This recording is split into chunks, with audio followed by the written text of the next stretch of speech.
Let's go to another issue, which is the length of time it takes to vote in Nevada. I know this has come up, and I know, and you know as well, it's a talking point for Trump about California and Nevada, and he automatically assumes a long counting process equals fraud. Tell us about how long it takes and why it takes so long. Yeah. So first of all, Nevada is not California. We have policies in place and procedures in place. When I ran in 22, I was one of the last races to be called, and it was driving me crazy.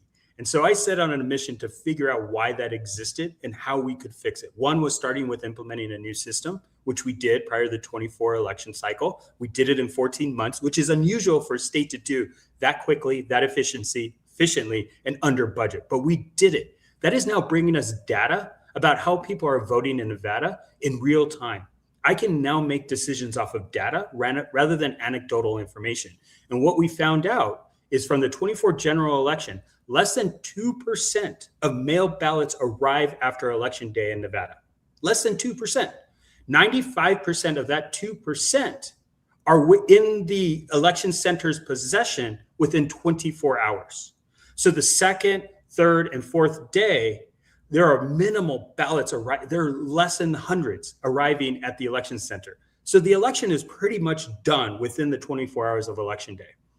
We know that the counties had 98% of the ballots in their possession on election night. That included in-person voting. That includes mail ballots. Mm-hmm. The counties got to 90% processing of those ballots. So we had a gap of 8%. That 8% was our bottleneck on election night. Well, those 8% were mail ballots received on election day at polling locations in drop boxes. So those sat there all day. And at the end of the day, the county picked them up, brought them to the election center to begin processing. By that time, you're starting to process in-person voting. You're starting to do a lot of things that are required on election night. So they got behind. That was a bottleneck.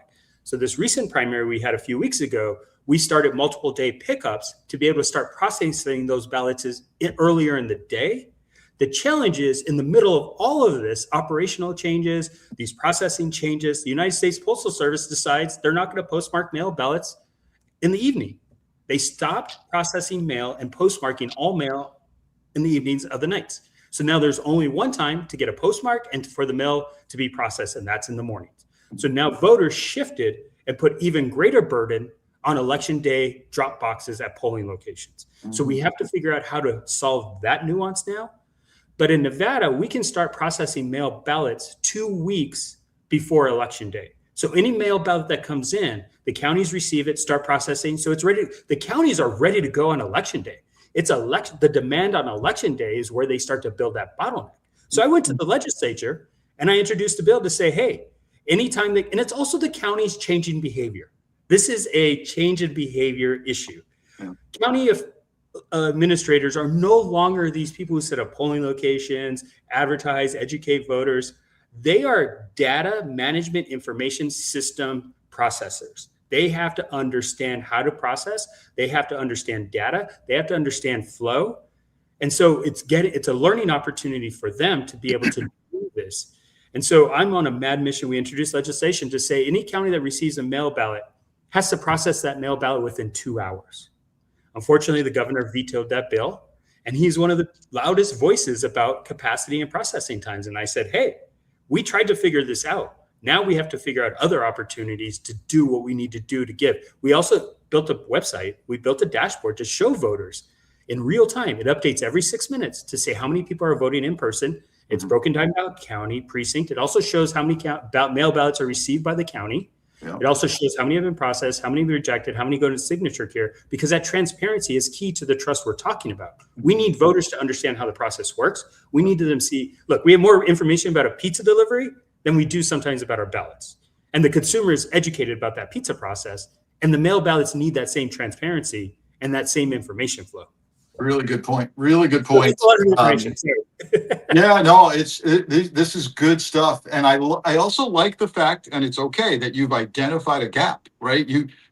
That's half the battle. My FBI career, and then later corporate security was a large part of that. Was what is it that concerns us that needs to get addressed? Where are our knowledge gaps? Where's the weakest link? And if it's And if it's that post stamp or not, the evening of the election day, getting the mail-in ballots quickly to the counties to get tabulated. Yeah, that's good. That's a good process.